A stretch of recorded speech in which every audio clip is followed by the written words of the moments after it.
우리나라 사람들은 외모를 보고 사람들을 판단하는 것이 유별나게 강한 민족입니다. 무슨 옷을 입었느냐, 또 무엇을 가지고 다니느냐, 이것을 보고 사람들을 판단하는 이런 민족성은 하루아침에 만들어진 민족성은 아닙니다. 우리나라는 예전부터 양반과 상놈이 있었고 양반과 천민이 있었죠. 자, 입는 옷도 동일했어요? 양반 옷과 천민 옷이 달라요? 다릅니다. 여러분, 예전에 천민이면서도 많은 돈을 벌었던 사람들은요, 항상 그 양반들의 양반 옷을 이렇게 볼 때마다 나도 저 옷을 입고 싶은데, 그 당시에는 천민이 양반 옷을 입으면은요 돌로 맞아 죽습니다. 맞아 죽는 정도는 아니도 바로 그냥 포졸들에게 붙들려 가지고 이제 포도총에 끌려 가거든요. 이제 어떤 옷을 입고 사느냐에 따라서 사람 신분이 구별된 그런 나라에서 우리 선조들이 몇천 년 동안 살아왔습니다. 그래서 이 겉옷에 관심 많은 이런 민족성이 지금도 뿌리를 저와 여러분들의 삶 가운데에서 깊이 아직도 내리고 있습니다. 이런 민족성 때문에 우리나라는 이 명품 구입 소비 열기가 세계에서 몇 등입니까? 1등입니다. 명품을 구입하기 원하는 사람은 많은데 이제 이 명품 회사에서 전략적으로 한 번에 엄청나게 주는 게 아니에요. 감질나게 줘요. 그래서 TV 가끔 보시죠. 그 백화점에 그 명품 뭐 이렇게 물건을 이렇게 판다 보면은 줄을 그냥 밤새 서가지고 막 문 열자마자 쫙 가가지고 그냥 금방 싹 사갑니다. 그래서 이제 알바생을 기용해가지고 무슨 알바냐, 명품 이거 살려면은 밤새 줄 서야 되니까. 그래서 이제 이런 명품 구입 알바 이제 생들도 이렇게 많이 늘고 있습니다. 그래서 이제 우리가 가끔 TV나 뉴스를 보면은 왜 우리 한국에서만 유별나게 똑같은 제품을 호주에서 파는 가격, 일본에서 파는 가격, 미국에서 파는 가격, 한국에서 파는 가격이 다르냐? 어느 나라에서 파는 명품 가격이 최고 비쌀까요? 우리나라죠. 왜? 옛날부터 양반, 상놈, 이 옷이 신분을 어떤 구분했던 이런 그 어떤 잔재가 남아가지고 하여튼 명품을 안 가지고 다니고 명품을 안 걸치고 다니면은 이 무시당한다. 뻘로 한다. 흑살이 거풀로 한다. 이런 이 잠재의식이 있어가지고 그래서 막 목숨 걸고 이렇게 구매를 하려고 하기 때문에 세계에서 최고 비싸게 명품 제품들이 판매가 되고 있습니다. 우리나라에 사는 사람들만 그러느냐? 이제 미국에 이민 가서 사는 그 교포들도 미국에서 열심히 이렇게 이제 사업을 해가지고 돈을 벌면은요, 가장 먼저 하는 일이 무슨 일이냐? 일단은 고급 차량을 구입을 합니다. 그런 다음에 이제 고급 집을 구입을 하고, 그 다음 세 번째가 외적인 이제 명품으로 하여튼 머리끝에 발끝까지 전부 싹 이렇게 이제 변신을 하는 겁니다. 그래서 미국은 강도들이 많거든요. 미국 강도는 총을 가지고 이렇게 내놓으라고 그러고 다 벗으라고 그러고, 안 그러면 바로 방어서 당기거든요. 그래서 참 그 좋은 소식은 아니지만 미국에서 강도들에게 가장 많은 그 공격 대상이 되어지고 억울한 죽음을 당하는 사람들이 한국 교포들입니다. 여기 우리 민족성 때문에 돈만 벌면은 일단 무슨 차? 고급차. 그 다음에 뭐 집은 그렇다고 치고 머리끝에 발끝까지 누가 봐도 돈 냄새가 펄펄 나니까 강도들은 돈 없는 노숙자한테 가서 손들어 돈 내놔 그래 돈 냄새 나는 사람한테 가. 그러니까 미국에서 우리 한국 교포들이 가장 많이 강도들에게 공격을 당하고 희생을 이제 당하는 겁니다. 예수님 당시 이스라엘은 부자와 가난한 사람에 대한 편견이 굉장히 강했습니다. 어떤 편견을 가지고 있었느냐? 부자로 사는 사람은 하나님께 사랑받고 축복받은 사람이고, 가난한 사람은 하나님의 축복을 받지 못한 사람이라고 생각하고 판단을 했습니다. 또한 이 삶의 모든 일들이 형통하면은 하나님의 복을 받은 사람이고, 고난과 환난을 당하는 사람은 왜 저 사람이 고난과 환난을 당하느냐? 분명히 하나님 아버지 앞에 죄를 졌기 때문에 그 죄악의 결과로 하나님의 징계를 받는 것이라고 생각하면서 사람들을 정죄하고 판단을 했습니다. 잘못된 그런 그 정죄죠. 예수님과 제자들이 길을 가다가 날 때부터 맹인된 사람을 보게 되었는데, 그 맹인된 사람을 딱 보자마자 제자들이 예수님에게 이런 질문을 하게 되는데, 우리 요한복음 9장 2절을 함께 읽습니다. 제자들이 물어 이르되 납비여 이 사람이 맹인으로 난 것이 누구의 죄로 인함이니까? 자기니까 그의 부모니까? 제자들이 이런 질문을 한 이유는, 날 때부터 맹인된 사람은 100% 본인 죄나 부모 죄의 결과로 날 때부터 맹인되었다, 이렇게 생각을 했기 때문에 지금 저 사람이 날 때부터 맹인된 것은 누구 죄입니까? 본인 죄입니까? 부모 죄입니까? 이런 이제 질문을 한 것입니다. 예수님은 즉시로 날 때부터 맹인된 사람은 죄의 결과로 맹인된 것이 아니라 하나님이 하시는 일을 나타내고자 합니다, 이렇게 이제 답변을 해 주셨는데, 요한복음 9장 3절을 함께 읽습니다. 예수께서 대답하시되 이 사람이나 그 부모의 죄로 인한 것이 아니라 그에게서 하나님이 하시는 일을 나타내고자 하심이라. 예수님은 오늘 본문 말씀을 통해서도 예수님 당시 사람들의 생각과 전혀 다른 역설적인 그런 말씀을 해 주셨는데, 우리 마태복음 5장 3절 4절을 함께 읽습니다. 심령이 가난한 자는 복이 있나니 천국이 그들의 것이며 애통하는 자는 복이 있나니 그들이 위로를 받을 것이며. 그 당시에 이스라엘 백성들은 어떤 사람이 복이 있느냐? 부자가 복이 있습니다. 어떤 사람이 복이 있느냐?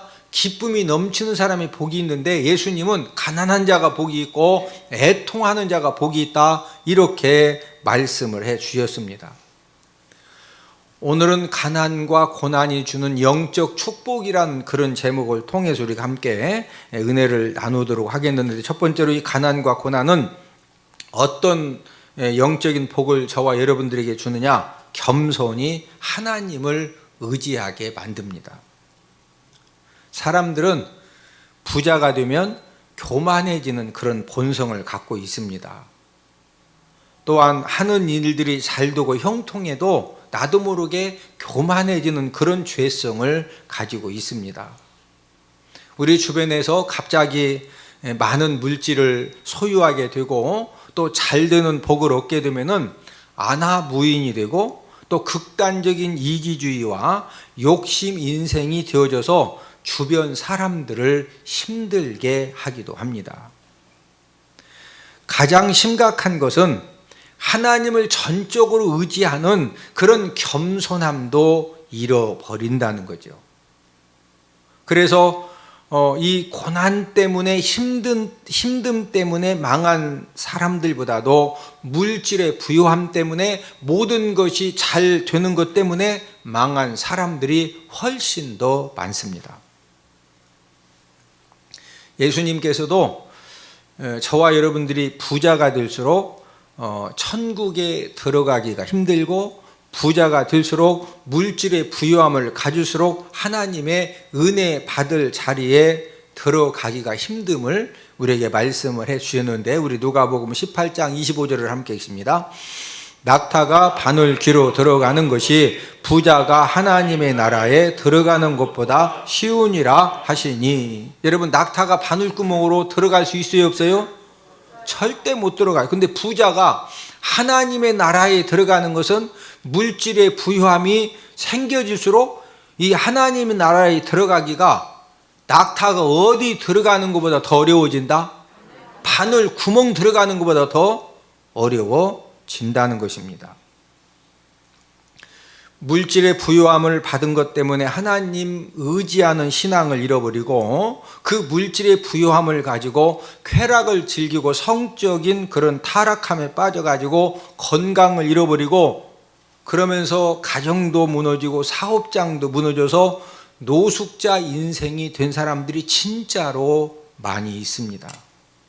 사람이 언제 실패 인생, 멸망 인생이 되기가 쉽다고 말씀드렸습니까?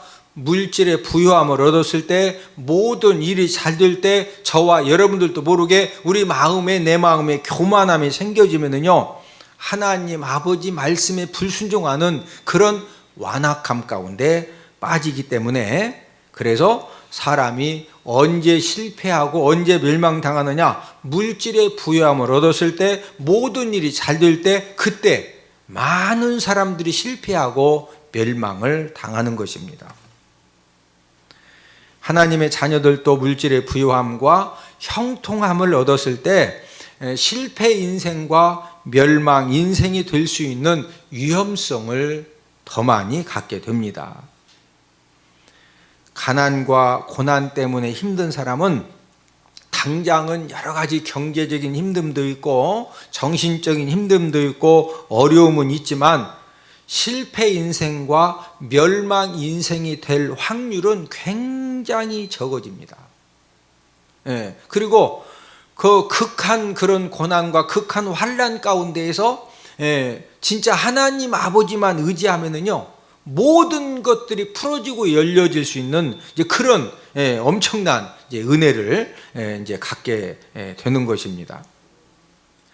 저와 여러분들 또 인생 삶을 살다 보면은 전혀 생각하지 못했던 극한 물질의 궁핍과 고난 상황을 만나기도 하고, 때로는 그 물질의 궁핍과 고난 상황이 단기적으로 끝나는 것이 아니라 장기적으로 계속적으로 물질의 궁핍과 고난 상황 가운데 이제 있게 만드는 그런 경우도 있습니다.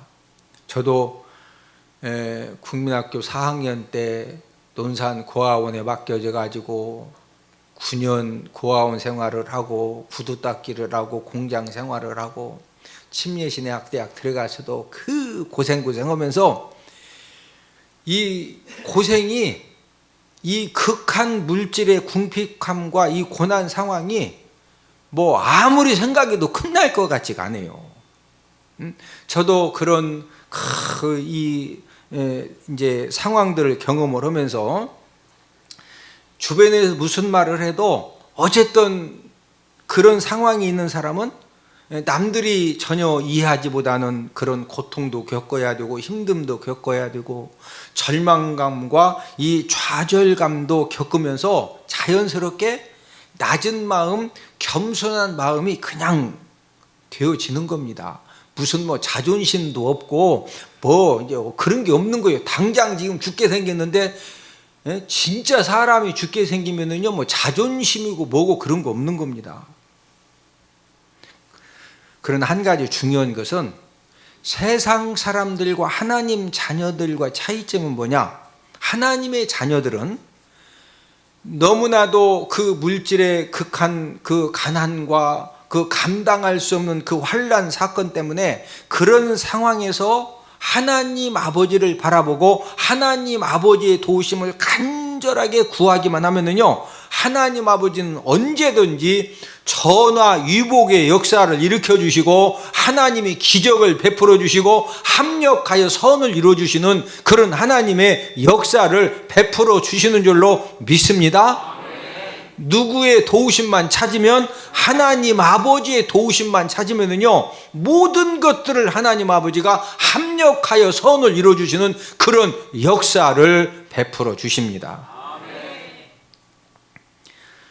2주 전부터 우리 교회 집사님 아들 이 사무엘을 이제 장애우들을 돌봐주는 단기 보호소에 입소를 시키기 위해서 대전시에 단기 보호소가 20여 곳이 있는데 이제 그 20여 곳에 전화를 해서 이제 상담을 하는 겁니다. 이렇게 이제 좀 입소를 시키려고. 그럼 이제 그쪽에서는 질문이 장애 진단이 무엇이냐 이렇게 질문을 해요. 그러면 이제 제가 자폐성 심한 장애입니다. 이렇게 답변을 하면은요, 대면 상담도 거의 다 그냥 거절을 합니다. 왜냐하면 이분들이 경험이 많아가지고 자폐성 심한 장애 하면은 어떤 증상이고 어떤 아동인지를 전부 다 알기 때문에 아예 그냥 만나봤자 소용도 없다. 그래서 아예 상담도 거절을 합니다. 그러니까 이제 어디 그 위탁은 해야 되고, 그래서 이제 동사무소를 우리 이제 김규환 장로님하고 함께 찾아가기도 하고, 또 중구청에 전화해서 시설 소개를 좀 부탁하기도 하고, 또 우리 태평일동 그 복지 담당 공무원은 이미 지금 자폐성 심한 장애의 아동을 경험을 해가지고 이제 뭐라고 그러냐면은, 전에도 이런 아동이 있어가지고 대전시의 모든 그 위탁 시설에 전부 다 부탁을 했는데 다 거절당해가지고 이제 전라남도, 경상북도 다른 도시에 입소를 부탁하려고 본인이 전화를 했는데도 전부 다 거절을 당했다는 이제 그런 경험담도 들려주었습니다. 다행히도 이제 20곳을 알아봤는데 대면 상담을 2곳에서 허락을 해서 이제 사무엘을 데리고 이제 사무엘 할머니 전사님하고 저하고 우리 강교동 전사하고 직접 가서 입소 상담을 했는데, 한 곳은 거절을 당했고 또 한 곳에서 입소 경험이라고 보는 게 이제 입소 경험이 뭐냐면요, 2주 동안 보호소에서 한번 데리고 있어 본 후에 적응을 잘하면은 계속 돌봐주는 것이고, 만약에 적응이 안 되면은 2주 이제 후에는 다시 데리고 와야 되는 겁니다. 다 거절하는데 그래도 한 곳에서 2주 경험할 수 있는 기회를 준다고 해서 그때부터 이제 건강진단서, 코로나 음성 확인서, 또 약 처방전을 받아가지고 약을 준비하고 복지 카드를 재발급을 하고 활동 도우미 카드를 또 만든 후에 진짜 그 열심히 준비해가지고 지난주 수요일에 입소를 시켰습니다. 우리 김규환 장로님하고 우리 강기동 전사님하고 또 우리 김혜란 집사님이 함께 많은 수고를 해서 지난주에 수요일 날 입소를 시켰는데, 입소 그 다음 날에 단기 보호소에서 전화가 왔어요. 목사님, 하루에 3번 약 복용을 하는데도 이제 입소한 지 그 다음 날 아침에 빨래 건조대를 다 부시고 막 책상을 엎고 또 옆 사람을 막 물고 그러니까 이 상태에서는 바로 지금 데려가야 될 상황인데, 그래서 이제 그 보호소에서 거래하는 그 병원에 가서 약 좀 처방해 달라고 했더니 못 해준다는 거예요. 원래 처방받은 곳에 가서 이렇게 약 처방을 받으라고 그러니까 사무엘이 좀 이렇게 진정될 수 있는 더 센 약을 좀 처방받아서 갖다 달라. 그렇지 않으면 우리가 감당이 안 된다. 그래서 이제 금요일 날 약을 다시 처방을 받아서 전달을 해 줬습니다. 이제 어제도 이제 제 이야기를 듣는 사람들은 이 상황이 얼마나 심각한지를 잘 모르고, 저처럼 막 데리고 진짜 전화해보고 쫓아가 본 사람은 얼마나 절박한지를 이제 저는 알거든요. 그러니까 걱정이 되니까 어제도 제가 전화를 했어요. 원장님, 어떻게 약을 타다 줬는데 좀 효과는 있습니까? 그렇지 않은데 전화를 하려고 했다고 하는 거예요. 여전히 막 옆에 있는 이제 12명이 함께 있는데 옆에 있는 다른 아이들을 막 물고, 또 이 사무엘이 건강하거든요. 그러니까 이게 활동량이 굉장히 많습니다. 막 여전히 막 틀러 엎고 높은 데 올라갔다 내려왔다 하도 좀 이렇게 막 건강해서 활동량이 강하니까 다른 장애우들이 이제 11명이 있는데, 그 11명이 원장님, 아니 왜 저런 애를 데려와 가지고 우리 힘들게 하느냐, 빨리 집에다 데려다 주라고 이렇게 이제 아동들이 함께 있는 아동들이 이제 말을 하는 겁니다.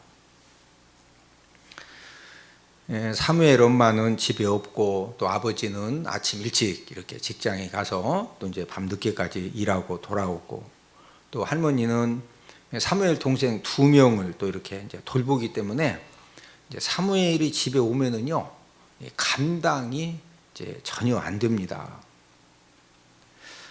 지금 상황은 2주 후에 집에 데리고 와야 할 확률이 80% 이상입니다. 이제 그 사무엘을 받아줄 보호소와 기관이 뭐 거의 없다고 하는 것이 이제 맞습니다. 그러니까 이제 저는 이 사무엘이 집에 다시 오게 되면은 적응을 못하고 오게 되면은 어떻게 해야 되나, 이게 이제 저도 아무리 기도하고 막 여기저기 두들겨봐도 아직은 이제 답이 없으니까. 그래서 지난 금요 심야 기도회 때도요, 저는 진짜 간절하게 하나님 아버지 앞에, 진짜 하나님 아버지가 은혜 주셔서 우리 사무엘이 잘 적응을 해야 되니까 얼마나 간절하게 기도를 했는지 모릅니다. 이제 그 2주에 걸쳐서 사무엘 이렇게 도와주면서 정말로 많은 것을 배웠고, 또 이 정신 이 장애아를 둔 부모님들의 이 고충을 정말로 이렇게 많은 부분에서 이제 알게 되었습니다. 이제 이 자폐성 심한 장애도 여러 종류가 많은데 이 자폐성 심한 장애가 최고 어렵습니다. 자폐성 심한 장애를 가진 자녀를 둔 경우에는요, 이제 이 자녀가 나이가 들수록 할아버지 할머니도 막 주워 패고 어머니도 주워 패고, 아버지가 힘이 더 셀 때는 있는데 본인이 딱 봐서 아버지보다 힘이 세다, 아버지에게도 막 폭력을 휘두릅니다. 이제 어떻게 나보다 힘이 센지 약한지를 아느냐? 이제 이 자폐성 심한 장애를 가진 아동들은요, 옆에 사람이 있으면 가서 한번 꼬집어봐. 꼬집었더니 그냥 이 딱 꼬집자마자 이 어머서 막 승질을 확 내고 눈에서 막 불이 나고, 딱 봤더니 어이구 무서운 사람이. 그 다음부터 꼬집으러 갈까요, 안 갈까요? 안 가죠.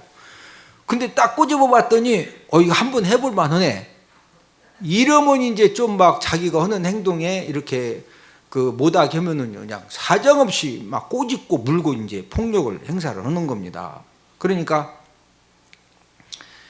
그리고 이제 그 지능이 이렇게 아주 모르는 것이 아니기 때문에 어머니가 어느 날부터는 나보다 힘이 좀 약하네.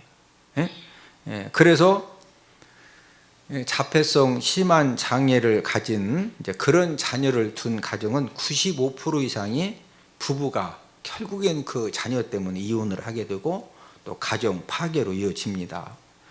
그리고 모든 시설에만 맡겨도 그나마 이렇게 그냥 맡기는 게 아닙니다. 이렇게 이제 돈도 내야 되는데, 모든 그 시설에서 입소를 전부 다 이제 거절을 하니까 이제 문제는 이제 이게 문제예요. 그래서 자폐성 심한 장애를 가진 이제 그런 이제 아동들이 대전에만 해도 몇백 명입니다.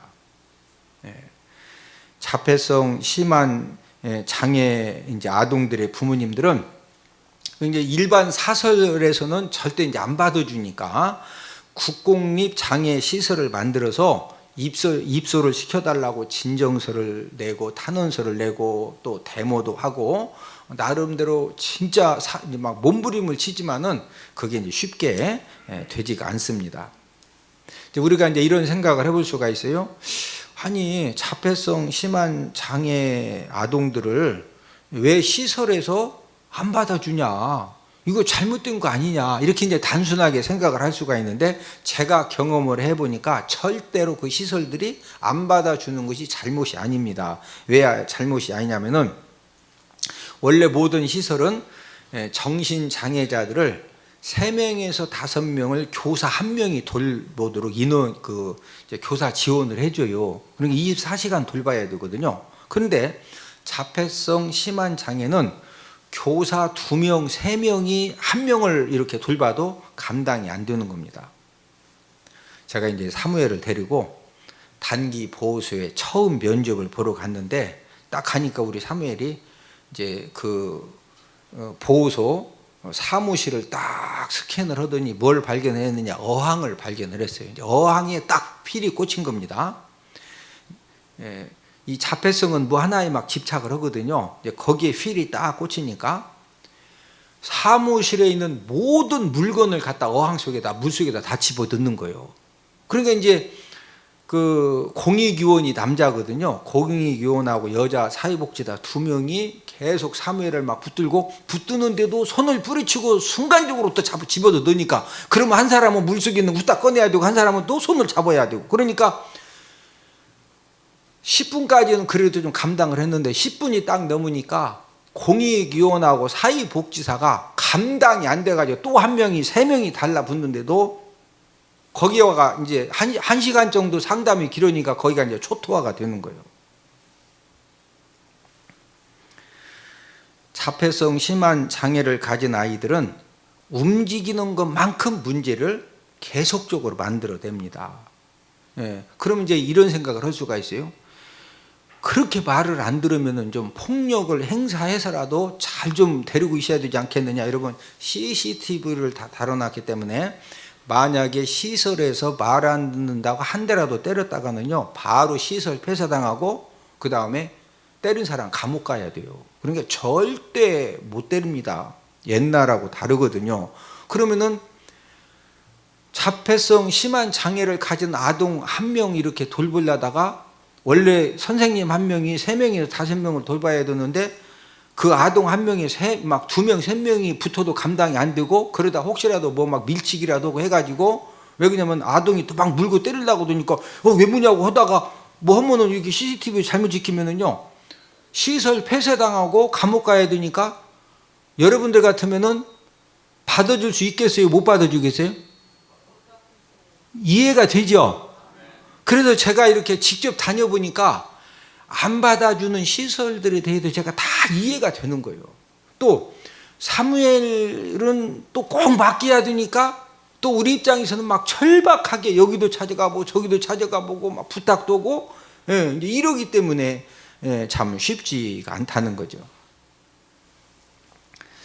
사무엘과 같은 자폐성 심한 장애를 가진 아이들의 부모님들은요, 누구보다도 겸손하게 하나님을 의지하고 또 하나님의 도우심을 구하면서 뭔가 이렇게 돌파구를 찾아보고 또 어떤 해결책을 찾아보려고 정말로 열심히 사방팔방으로 노력들을 하고 있습니다. 하나님은 가난과 환난을 통해서 많은 사람들을 훈련하셔서 하나님을 더욱더 의지하는 그런 사람이 되기도 하십니다.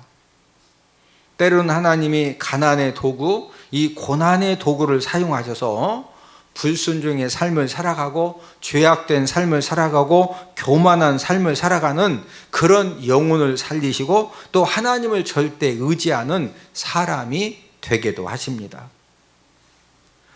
저와 여러분들이 인생 삶을 살아가면서 그 가난의 고통 때문에, 환난의 고통 때문에 저와 여러분들이 겸손하게 하나님 아버지를 더욱더 간절하게 의지하는 그런 사람이 되기만 하면은 하나님은 지금도 저나 유복의 역사를 일으켜 주시고 저와 여러분들의 삶 가운데 합력하여 선을 이루셔서 기적을 일으켜 주시고 하나님의 축복의 역사를 경험할 수 있도록 하나님 아버지가 도와주시고 하나님 아버지가 은혜 베풀어 주시는 줄로 믿습니다. 아멘. 내가 감당할 수 없는 그런 그 계속적인 가난의 힘듦과 환난의 고통 때문에 누구만 의지하면 하나님 아버지만 전폭적으로 더욱더 의지하는 그런 사람이 되면은요, 하나님은 그 모든 것들을 합력을 해서 지금도 역사를 베풀어 주시는 줄로 믿습니다. 아멘. 두 번째로 가난과 고난은 성숙한 사람이 되게 합니다. 우리가 잘 아는 요셉이 채색 옷을 입고 아버지 사랑을 독차지해서 이 부유한 삶을 살아갈 때는 형제 관계에서 어떤 사람이었느냐면요, 계속적으로 형님들의 막 분노를 일으키는 그런 그 미운 그런 말과 행동을 계속적으로 했습니다. 형님들이 아버지 몰래 어떤 실수를 하고 잘못을 하면은요, 쪼르르 달려가서 아버지 야곱에게 고자질을 해서 형님들을 혼나게 하는 겁니다. 그러니까 형님들은 요셉이 딱 오면은 반가워, 진짜 미워. 그러니까 이제 다른 형제들이 전부 다 이제 왕따를 이제 만드는 거예요. 요셉이 얼마나 철이 없었느냐면요, 곡식단에 꿈을 꾸고 해와 달과 11별이 절하는 꿈을 꾼 다음에 형님들에게 연거푸 말을 하는 겁니다. 그러면 그 말을 들은 형님들은, 야, 네가 앞으로 이렇게 훌륭한 사람이 되면은 네 덕 좀 보겠다고 해서 형님들이 기뻐. 코에서 불 나와? 콧구멍에서 불 나오죠? 여러분, 요셉은요 계속적으로 형님들을 막 염장을 찔러가지고, 그래서 형님들이 요셉을 딱 보자마자 그냥 죽이려다가 그냥 파는 거거든요. 우리 창세기 37장 19절 20절을 함께 읽습니다. 서로 이르되 꿈꾸는 자가 오는도다. 자, 그를 죽여 한 구덩이에 던지고 우리가 말하기를 악한 짐승이 그를 잡아 먹었다 하자. 그의 꿈이 어떻게 되는지를 우리가 볼 것이니라 하는지라. 자, 아버지 심부름으로 그 요셉을 형님들이 딱 보자마자 우리가 어떻게 할 것이냐 그런 고민을 해요. 그냥 보자마자 그를 죽이자고 그래? 그냥 10명 형님들의 의견 일치가 딱 요셉을 딱 보자마자 그를 뭐하자? 죽여가지고 묶어서 구덩이에 던지자, 죽여서 구덩이에 던지자. 그냥 오자마자 그냥 확 죽여가지고 그냥 구덩이에 던져놓고서 뭐? 우리 단이 자기한테 절을 해? 해와 달과 11별이 뭐 자기한테 절을 해? 해와 11별이 형님들이고 형제들이거든요. 그냥 죽여가지고 구덩이에 던져가지고 꿈이 어떻게 되는지 한번 우리가 보자 이거예요. 네. 여러분 생각해 봐요. 너무 얄미우면은 묶어가지고 이놈 좀 한번 어떻게 구덩이에 묶어서 던지자고 그러지? 막 보자마자 죽여가지고 던지자고 그런 말 하기가 쉬워 안 쉬워? 안 쉬워요. 그러니까 요셉이 얼마나 형님들 막 염장을 질렀는지 이해가 되시죠? 예? 만약에 그 요셉이 그 고자질하고 또 이 꿈 이야기 하는 거 말고도 매사에 형님들을 분노하게 만드는 그런 말과 행동을 진짜 많이 한 겁니다. 이런 요셉이 애굽 총리가 되면은요 어떻게 될 것 같아요? 살리는 사명을 감당하는 것이 아니라 염장 지르는 인생이 되어가지고요 수많은 사람들 염장 질러서 분노하게 만들고 죽게 만들고 죽이게 만들고, 그러니까 애굽이 사는 것이 아니라 애굽이 그냥 난리가 나는 거죠. 이런 요셉을 하나님은 노예 생활과 감옥 생활을 통해서 본인이 수많은 염장 질림을 당하고 그 억울한 일들을 통해서 하나님 아버지가 요셉의 인격을 바꿔주시고 성숙을 시켜주신 것입니다. 여러분, 이 세상에서 가장 억울하고 가장 부당한 일을 많이 당하는 그런 생활이 뭐냐? 노예 생활이고 감옥 생활입니다. 하나님이 13년 동안 수많은 그 억울한 일, 그 고통당하는 그런 삶을 통해서 애굽 총리의 일을 감당할 수 있는 인격 성숙자로 하나님 아버지가 만들어 주신 것입니다. 여러분, 인격이 성숙하는 것이 얼마나 중요하냐? 저와 여러분들이 많은 물질을 갖게 되고 권력을 갖게 되고 또 좋은 직장을 갖게 되고 좋은 환경을 갖게 되었다 할지라도 인격이 성숙되지 못하면요 그 엄청난 것들을 한순간에 잃어버리는 그런 일들을 당하게 됩니다. 저와 여러분들이 남은 생애를 살아갈 때 이 인격이 성숙하는 그런 능력만 있으면요 저와 여러분들의 지금 현재 상황이 어떠하다 할지라도 그 인격 성숙의 그 능력을 가지고 얼마든지 축복 인생이 되어지는 그런 하나님의 역사도 경험하게 될 줄로 믿습니다. 여러분, 이 요셉이 끊임없이 형님들 염장을 질르고 분노하게 만들고 말도 안 되는 그런 행동들을, 요셉이 진짜 그 노예 생활 감옥 생활 하기 전에는 이게 좋은 사람이다, 염장남이다. 사람들 끊임없이 염장 찔러가지고 막 끊임없이 분노케 만드는 사람이었어요. 예? 그런데 그 가난과 고난과 억울한 그 수많은 일들을 통해서 하나님 아버지가 인격을 딱 다듬어 주시니까 어떻게 바뀌어졌습니까? 우리 창세기 50장 20절 21절을 함께 읽습니다. 당신들은 나를 헤아려 했으나 하나님은 그것을 선으로 바꾸사 오늘과 같이 많은 백성의 생명을 구원하게 하시려 하셨나니 당신들은 두려워하지 마소서. 내가 당신들과 당신들의 자녀를 기르리다 하고 그들을 간곡한 말로 위로하였더라. 아버지 야곱이 돌아가신 다음에 형님들은요, 이 동생 요셉을 애굽의 노예로 판 것 때문에 굉장히 두려웠거든요. 그래서 막 언제라든지 아버지가 살아계실 때는 그 해코지 안 했지만 본인들도 알거든요. 13년 동안 요셉이 얼마나 어마무지한 그런 고통을 경험했는지. 그래서 막 죽일까 봐 두려울 때 요셉이 지금 형님들을 위로하는 내용입니다. 이게 바로 요셉의 그 인격의 그 성숙함이 있기 때문에 지금 막 형님들을 두렵게 해요? 형님들을 위로해요? 형님들을 진짜 위로를 하잖아요. 저와 여러분들도 극한 가난과 극한 이 환난을 당하면은 분명히 많은 힘듦과 고통을 당해야 됩니다. 모든 자존심도 내려놓게 되고 또 어떤 경우에는 정말로 너무 억울하게 무시당하고 또 짓밟힘을 당할 수도 있습니다.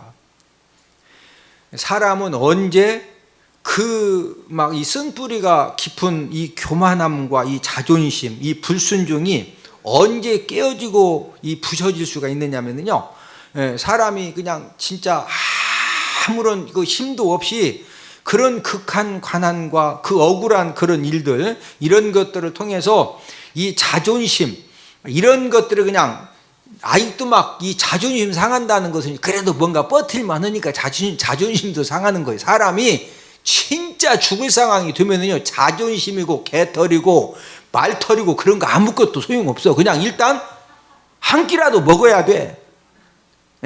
이럴 때 사람의 교만함과 자존심이 완전히 깨어지고 부서지면서 그때 이 성숙한 인격에 싹이 나서 성숙한 인격이 자라게 되는 겁니다. 이 정도 되면은요, 어떤 상황을 만나도 그 모든 것들을 잘 감당하는 영적인 힘을 얻게 되는 거예요. 우리 빌립보서 4장 12절을 함께 읽습니다. 나는 비천에 처할 줄도 알고 풍부에 처할 줄도 알아. 모든 일 곧 배부름과 배고픔과 풍부와 궁핍에도 처할 줄 아는 일체의 비결을 배웠노라. 겸손해지고 성격이 죽어져서 실패한 사람은 한 명도 없습니다. 교만하고 자존심이 강해서 실패한 사람은 얼마나 많은지 모릅니다. 성숙한 인격 때문에 끊임없이 다른 사람들에게 양보하고 손해보면서 살았던 사람들은요, 다 나중에는 성공 인생이 되었지만 욕심이 충만하고 이기심이 충만해서 그냥 자기밖에 모르는 사람은요, 결국에는 실패 인생이 되어집니다. 우리가 앞으로 살아가야 될 시대는요, 어떤 그 능력이 필요한 시대냐? 이 성숙된 인격의 힘이 필요한 그런 시대를 우리가 맞이했습니다. 여러분, 세상적인 지식은 앞으로 10년만 있으면은 병원의 의사 처방도 삼성병원보다도 AI 의사가 더 잘해요. AI 의사는 전 세계 모든 데이터를 다 가지고 정확하게 사람들보다 훨씬 더 처방도 잘해. 아마 제가 추측하기는 앞으로 20년만 있으면은 결혼해서 살았더니 맨날 부인이 염장길러고 남편이 염장길러. 그러니까 아예 그냥 AI 하나 사서 사는 거예요. AI 보고 자기 나 라면 먹고 싶어 그러면 이 AI는요, 세계에서 라면을 가장 맛있게 끓이는 이 데이터를 딱 가지고 있어가지고 가장 맛있게 끓여내. 내가 오늘 마음이 울적해 그러면은요, AI 나 마음이 울적해. 그러면요, 이 AI는 이 머릿속에 울적한 사람에게 무슨 음악을 들려주고 무슨 차를 끓여주고 어떻게 콧소리를 내고 코먹은 소리를 내야 되는지 AI가 훨씬 잘해. 그러니 이놈의 염장 진리는 이런 남편하고 부인하고 사느니 누구하고 살겠다고? 아니 혼자 산다는 사람 많잖아요. 혼자 사느니 AI 하나 사다 놓고서 라면 끓여줘. 안마해 하면은 AI가 다 해주니까. 그렇게 살라는 것이 아니에요. 제 말은 앞으로 지식의 평준화, 뭐 지식 뭐 공부 잘하고 머리 좋은 거 이거 앞으로 10년 20년 지나면 그렇게 중요하지 않아요. 그러나 중요한 건 뭐냐? 성숙된 인격의 힘. 여러분, 한 사람의 성숙된 그 인격의 힘은요, 가정을 살리고 가문을 살리고 사회를 살리고 국가를 살리는 그런 엄청난 힘이 바로 성숙된 인격의 힘입니다. 가난과 고난은 신비한 힘을 갖고 있습니다. 가난과 고난은 축복의 골든발을 쌓고 있는 보자기입니다. 저와 여러분들이 전혀 예상하지 못했던 그런 극한 가난과 힘든 고난 때문에 원망 불평을 하면은 마귀밥이 되지만, 가난과 고난 때문에 저와 여러분들이 하나님 아버지를 더욱더 의지할 수 있는 그런 믿음의 태도만 갖게 되면요, 하나님 아버지가 저와 여러분들을 통해서 계속적으로 저와 여러분들이 전혀 생각하지도 못했던 그런 축복의 역사를 하나님 아버지가 일으켜 주실 줄로 믿습니다. 여러분, 성경의 축복 주인공들의 공통점은 한결같이 그들이 다 극한 고난의 터널과 또 극한 그런 환난의 터널을 전부 다 통과했다는 거죠. 혹시 여러분들 남들에게 말할 수 없는 어떤 이 물질의 궁핍함 때문에, 어떤 고난 사건 때문에 힘드십니까? 그 힘듦 때문에 만약에 저와 여러분들이 하나님 아버지를 더욱더 의지하고 하나님 아버지의 도우심을 더욱더 간절하게 찾을 수만 있다고 하면은, 지금 저와 여러분들이 그 상황 가운데 하나님 아버지는 언제든지 전화 위복의 역사를 일으켜 주실 줄로 믿습니다.